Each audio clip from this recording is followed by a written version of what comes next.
নমস্কার বন্ধুরা, আমি সৌরভ আর আপনারা শুনছেন অদ্ভুত হলেও সত্যি। আজকে একটি শিকারের গল্প, বনের খবরের প্রথম পর্ব। লেখক প্রমতারঞ্জন রায়।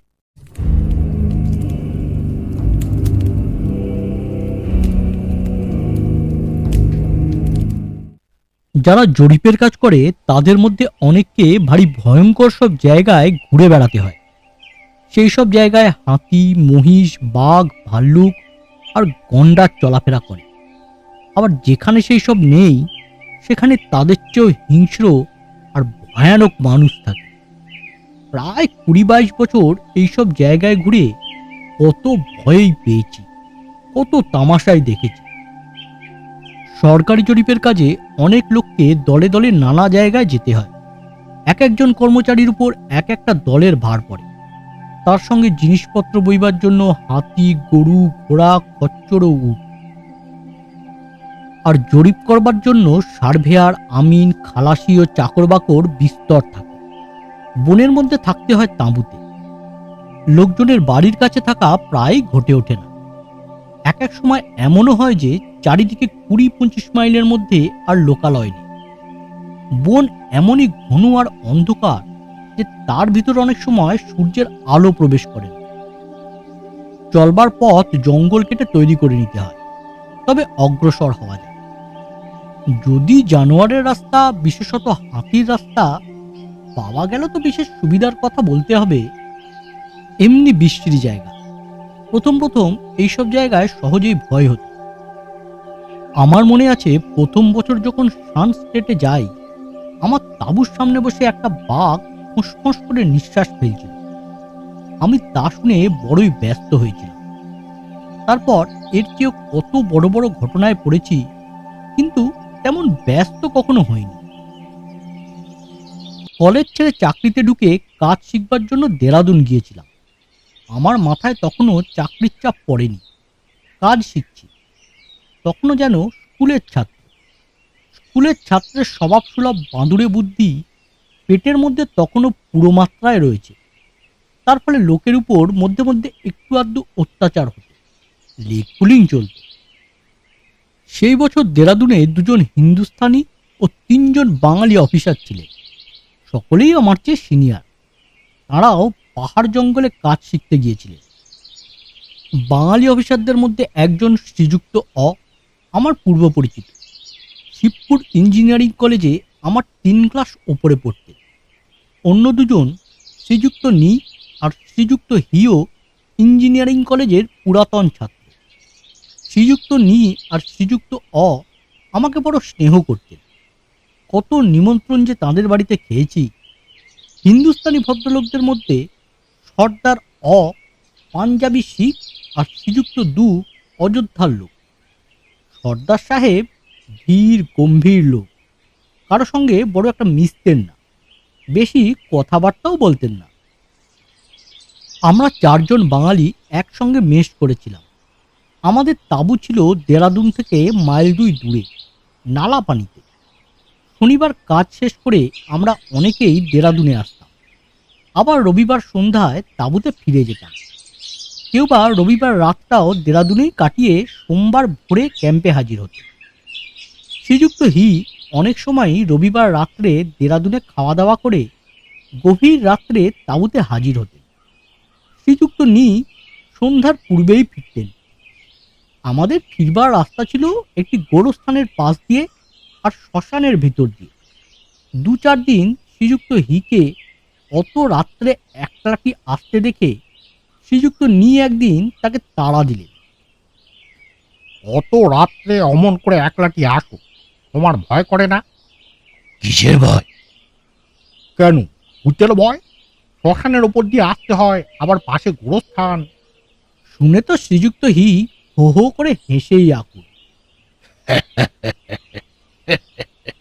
জ্যান্ত মানুষকে তো ভয় করলাম না, বাকি এখন মরা মানুষকে ভয়। শ্রীযুক্ত তো চোটে লাল।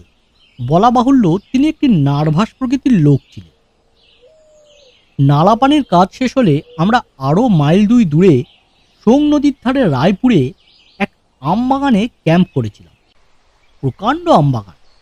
তার একধারে 6 জন সাহেবের তাঁবু, একধারে আমরা 4-5 জন ভারতবাসী, আর এক পাশে 2 জন ইন্সট্রাক্টর, মুন্সি জ্যাকেরিয়া আর জ্যাকের উদ্দিন। এক রবিবার সমস্ত সকালটা আমরা নিজের নিজের তাঁবুতে বসে আপিসের কাজ করেছি। বেলা 12টা 12:30টায় খাওয়া দাওয়া সেরে আমি শ্রীযুক্ত 2-এর তাঁবুর দিকে যাচ্ছিলাম। পথে মুন্সি জ্যাকেরিয়ার তাঁবু দেখলাম তার সামনে একটা টেবিলের ওপর একখানা খাপ শুদ্ধ তলোয়ার আর এক সেট উর্দি। সেখানে শ্রীযুক্ত শ্রীযুক্ত নি আর শ্রীযুক্ত 2 দাঁড়িয়ে মুন্সিজির সঙ্গে গল্প করছে। আমি জিজ্ঞেস করলাম, এগুলো কি? মুন্সিজি বললেন, একজন সওয়ার জরিপের কাজ শিখতে এসেছে, এ তার হাতিয়ার আর উর্দি। আমি পাগড়ি, কোমরবন্ধ ইত্যাদি উল্টিয়ে পাল্টিয়ে দেখলাম। তারপর তলোয়ারখানা তুলে নিয়ে টেনে খাপ থেকে বার করলাম। তার ব্যালেন্সটা পরীক্ষা করার জন্য হাতলটা ধরে জোরে সামনের দিকে একটা খুঁচা মারল, অবশ্য শূন্যে। টেবিলের অন্য পাশে বেশ 4-5 ফুট দূরে ছিলেন শ্রীযুক্ত নি। বাপরি! বলে এক লাফে তিনি আরো 4-5 ফুট পিছনে সরে গেলেন। আমার মাথায় শনি চাপল। আমি এক পা অগ্রসর হয়ে আবার তলোয়ার চালালাম হাওয়াতে। আরে বাপ! শ্রীযুক্ত নি লাফিয়ে আরো 3-4 ফুট পিছনে সরে গেলেন। আর যায় কোথায়? তিনি যতই পিছনে হটে যান, আমিও ততই 2-1 পা করে এগোই আর তলোয়ার চালাই শূন্যে। তিনি আবার চিৎকার করে পিছনে হটে যান। একবার চেয়েও দেখেন না যে তলোয়ারের ডগা তার 4-5 ফুটের মধ্যেও পৌঁছয় না। সকলে তো হেসেই আকুল, আর সকলে যতই হাসে তিনিও তত চিৎকার করেন আর আমাকে গালি দেন। রাখ ওটা হাত থেকে, শিগগিরই রাখ। আমি তলোয়ারখানা খাপে পুড়ে টেবিলের ওপর রেখে দিলাম। মুন্সিজি হাসতে হাসতে সেখানে তার তাঁবুর ভিতরে রেখে এলেন, আর শ্রীযুক্ত নিকে বললেন, गुस्सा मत करो बाबू साहेब, वो तो स्कूल का छोकरा है। সোং নদীর অপর পারে দোয়ারা পাহাড়ে কাজ করতে গিয়েছিলাম আমরা 4 জন, শ্রীযুক্ত নি, শ্রীযুক্ত শ্রীযুক্ত জ আর আমি। কাজ করতে করতে যখন পাহাড়ের চূড়োয় পৌঁছলাম, তখন ঝড় আর মুষলধারে বৃষ্টি আরম্ভ হল। সকলে মিলে একটা ঝোপের আড়ালে আশ্রয় নিলাম, আর জরিপের বড় বড় ছাতার আড়ালে অতি কষ্টে ম্যাপগুলোকে রক্ষা করল। 1.5-2 ঘন্টা পর ঝড় বৃষ্টি থামলে আমরা উঠে বাকি কাজটুকু শেষ করবার জন্য ব্যস্ত হলাম। একটুকু মাত্র বাকি আছে। তখন শ্রীযুক্ত নি বললেন, এক্ষুনি চলো, না হলে তাঁবুতে পৌঁছাতে রাত হয়ে যাবে। আমরা বললাম, এইটুকু কাজের জন্য আবার কাল এত দূরে আসা হতে পারে না, এইটুকু শেষ করেই যাব, একটু সবুর করুন। না, তিনি কিছুতেই রাজি হলেন। বললেন, একে তো বৃষ্টির নাস্তা, তার উপর আবার বৃষ্টিতে ভিজেছে, নিশ্চয়ই বেজায় পিছল হয়েছে। অন্ধকার হয়ে গেলে যেতেই পারবো না, এক্ষুনি চলো। তাহলে আপনি এগোন, আমরা কাজটুকু শেষ করে আসছি, আপনাকে রাস্তায় ধরে নেব। তিনি চলে গেলেন, আর যাবার সময় তার নিজের বল্লম লাগানো লাঠিটা তো নিলেনই, আমারটাও নিলেন। 20-25 মিনিটে বাকি কাজটুকু আমরা করলাম। ততক্ষণে পশ্চিম দিক লাল করে সূর্য অস্ত যায়। শ্রীযুক্ত বলল, চলো, যেদিক দিয়ে এসেছি সেই দিক দিয়ে ফিরে যাই। আমরা বললাম, না, ওটা বড্ড খাড়া, চড়বার সময় 3-4 জায়গায় ধরে ধরে উঠতে হয়েছে। এখন বৃষ্টিতে ভিজে ওইসব জায়গা আরও বৃষ্টি হয়েছে, অনর্থক রিস্ক নেওয়ার দরকার নেই। শ্রীযুক্ত গ্রাহ্যই করলেন। একজন পাহাড়ি খালাসি সঙ্গে নিয়ে ওই দিক দিয়েই চলে গেলেন। শ্রীযুক্ত আর আমি রাস্তা ধরে চললাম। রাস্তা 2.5 ফুট থেকে 3 ফুট চওড়া, দেওয়ালের মতন প্রায় খাড়া পাহাড়ের গা বেয়ে এঁকে বেঁকে নেমেছে। সন্ধ্যা ঘনিয়ে আসতে দেখে আমরা দৌড়ে চললাম। খালাসিরাও আমাদের পিছন পিছন দৌড়ে নামতে লাগলো। বোধহয় 1/3 বা অর্ধেক রাস্তা নেমেছে। শ্রীযুক্ত বললেন, আরে সামনে যেন শ্রীযুক্ত নি। সে কিরকম? তিনি তো আধ ঘন্টা আগে বেরিয়েছেন, এতক্ষণে বোধহয় নিচে নালায় পৌঁছে গেছে। শ্রীযুক্ত বললেন। ওই দেখো। তাকিয়ে দেখলাম সত্যি সত্যি শ্রীযুক্ত নামছে, আর সে পাহাড় নামা এক অদ্ভুত কাণ্ড। তিনি খাদের দিকে পিছন ফিরে পাহাড়ের চূড়োর দিকে মুখ করে একেবারে পাহাড়ের দেওয়াল ঘেঁষে দু হাত দু ভল্লমে ভর দিয়ে হাঁটি হাঁটি পা পা করে এক এক পা ফেলছে। দুজন পাহাড়ি খালাসি তার দুই পাশে দুই হাত দিয়ে আগলিয়ে রয়েছে, ঠিক যেন ছোট ছেলে মা বাবার দুই হাত ধরে ধীরে ধীরে পা ফেলছে পাশের দিকে, যেমন করে ডাঙায় কাঁকড়া চলে। আমরা দুজন দৌড়ে নামছিলাম, গায়ে ভারী ভারী বুট, তার দুমদুম আওয়াজ হচ্ছিল। ওই শব্দ কানে পৌঁছানো মাত্র শ্রীযুক্ত একেবারে বসে পড়ল। আমার মাথায় ভূত চাপ। রাস্তার পাশে বেশ বড় গোটা দু চার পাথর ছিল, তার একটাকে ঠেলে খাদে ফেলে দিল। হুড় হুড় শব্দে সব ভেঙে চুরমার করে সেটা যেন একেবারে পাতালে চলে গেল। বেচারি তার কি দুরবস্থা, চোখ বুজে বসে বসে খালি আমাকে তাড়না করছে। কত ভাকা, তোর না হয় ছাদ করে কেউ নেই, মরতে হয় তুই খাদে পড়ে মর না, শুধু শুধু আমাদের কেন আবার টানছিস? একটু অপ্রস্তুত হয়ে আমি বললাম, আচ্ছা দাদা, আর না, আপনি চলুন, আমরা পিছন পিছন আস্তে আস্তে চলছি। না না, কিছুতেই নয়, তোকে দিয়ে বিশ্বাস নেই, তুই এগিয়ে না গেলে আমি উঠছি না এখান থেকে। অগত্যা কি করি, অতি কষ্টে যুক্ত জ্বর আমি পাশ কাটিয়ে তাকে পার হয়ে গেল। তিনি পাহাড়ের দেওয়াল ঘেঁষে চোখ বুজে বসে রইল। আমরা দৌড়ে নেমে গেলাম। নিচে সোং নদীতে পৌঁছে দেখি শ্রীযুক্ত আমাদের অপেক্ষায় বসে রয়েছে। জিজ্ঞেস করলেন, এত দেরি কেন? সব কথা তাকে বললাম। তিনি বললেন, সবর করো, তিনি আসুক। অনেকক্ষণ পর শ্রীযুক্ত এলেন আর আমার 14 পুরুষ উদ্ধার করলেন। বললেন, আমি একটা রেকলেস ফুল। আগেই বলেছি সর্দার সাহেব ধীর গম্ভীর লোক, কারো সঙ্গে বড় একটা মিশতেন না, নিজে একলাটি কাজ করতে যেত। আমরা যেতাম 3-4 জন একসঙ্গে। আমরা কাজ করে তাঁবুতে ফিরে এলে কিন্তু সর্দার সাহেব রোজ রাত্রে শ্রীযুক্ত জয়ের নকশাখানা নিয়ে তার নিজের নকশার সঙ্গে মিলিয়ে দেখতেন। কোন দিকে কতটুকু কাজ আমরা করেছি, কোন পাহাড়ের কতটুকু আমরা চড়েছি ইত্যাদি। যদি দেখতেন যে কোনো দিকে তার চেয়েও বেশি দূরে আমরা মেপেছি বা কোনো পাহাড়ে বেশি উঁচু পর্যন্ত উঠেছি, অমনি তার পরদিনই ওই পাহাড়ে গিয়ে আমাদের চেয়েও একটু বেশি কাজ করে আসতে। একদিন ঠিক করলাম সর্দার সাহেবকে একটু ভোগাতে হবে।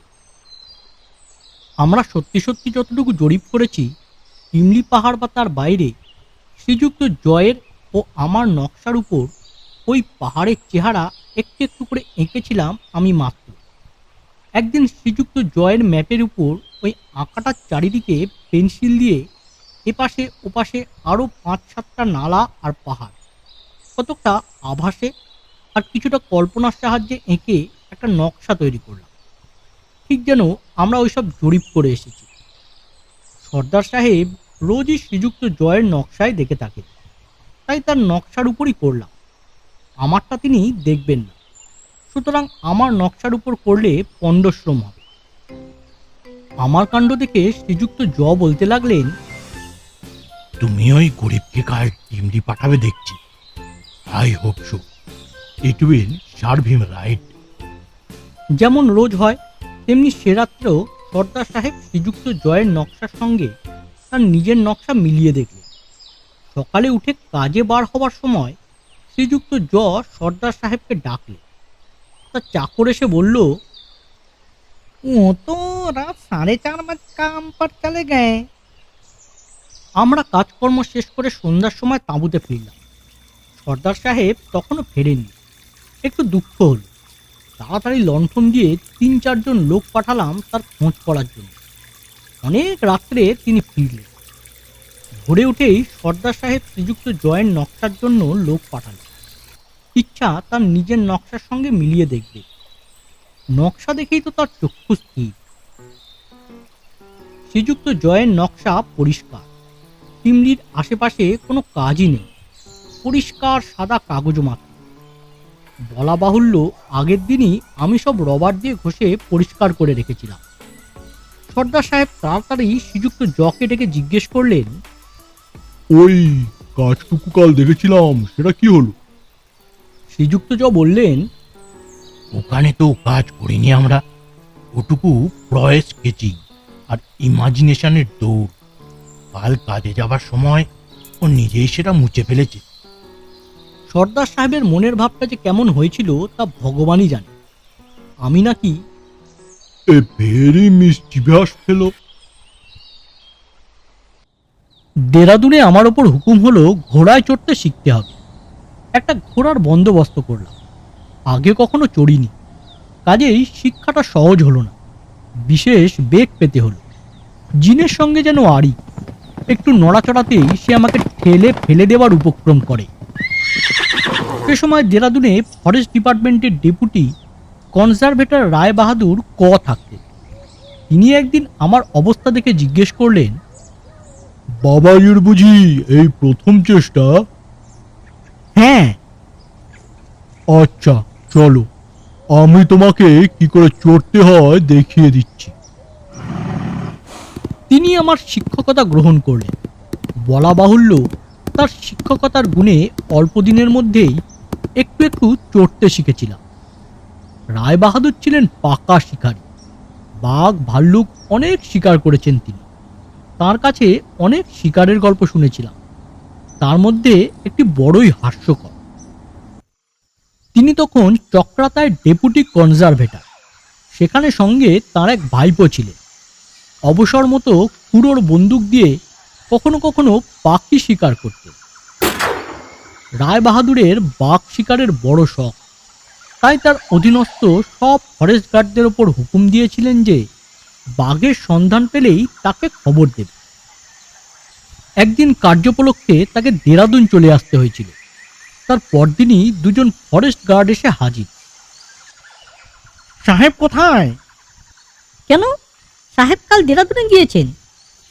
শিগগিরই তাকে খবর দিন। পাক কোথায়?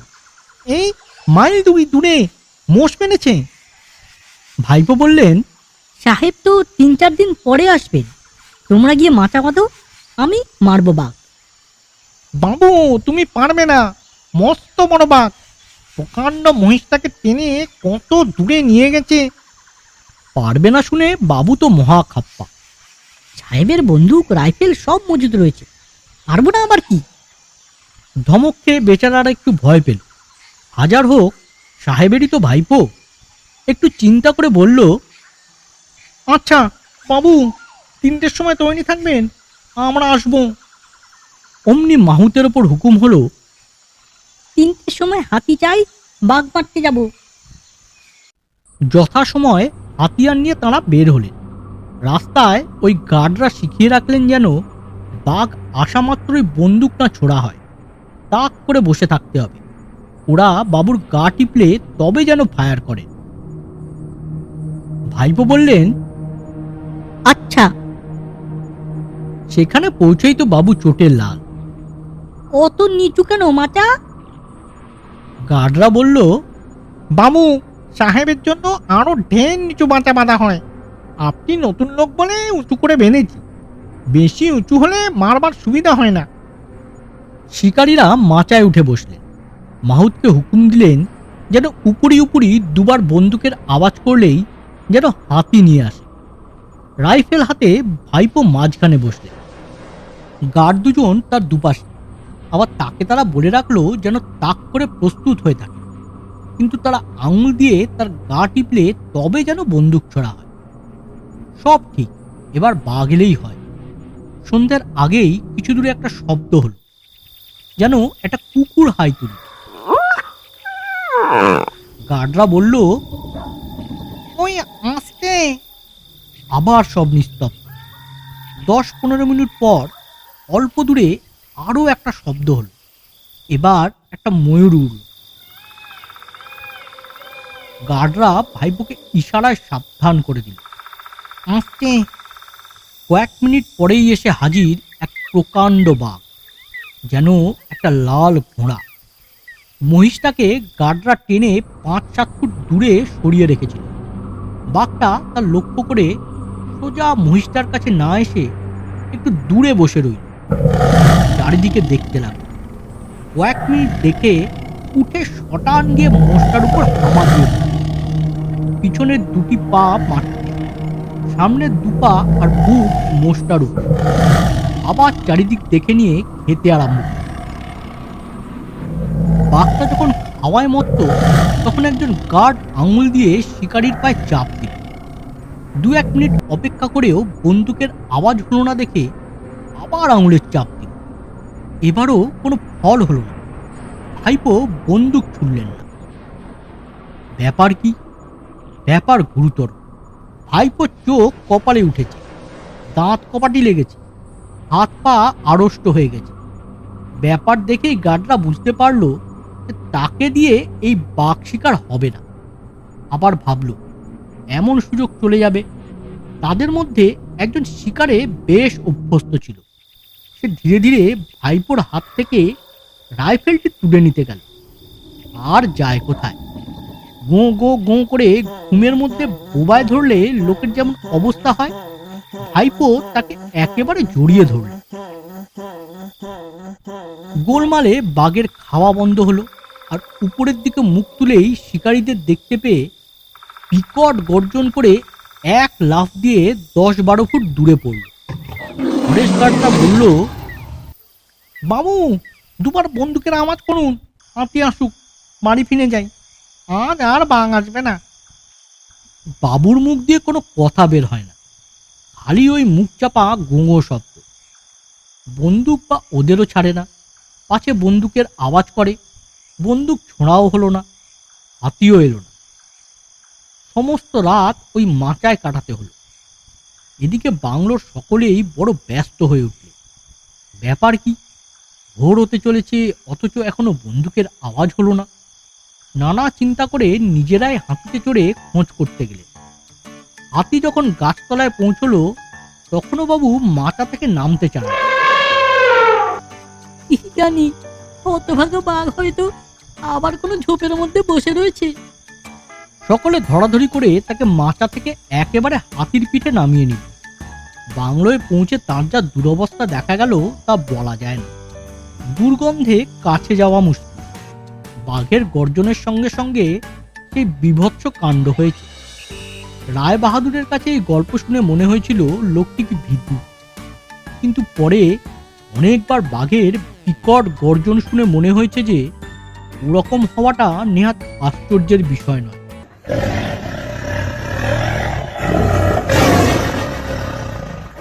দেরাদুন প্রায় 1 বছর ছিলাম। তারপর আমার উপর ব্রহ্মদেশে শান স্টেটে যাওয়ার হুকুম হলো। কেমন লাগলো বন্ধুরা আজকের এই গল্পটি? ভালো লাগলে একটি লাইক করুন আর শেয়ার করুন সকলের সাথে। বনের খবরের 2য় পর্ব নিয়ে হাজির হচ্ছি পরের এপিসোডে। তাহলে চ্যানেলটি সাবস্ক্রাইব করে রাখুন, আর হ্যাঁ, বেল আইকনটি টিপে দিতে ভুলবেন না, তাহলে আপনাদের কাছে নোটিফিকেশন পৌঁছে যাবে। তাহলে আজকের মতো নমস্কার।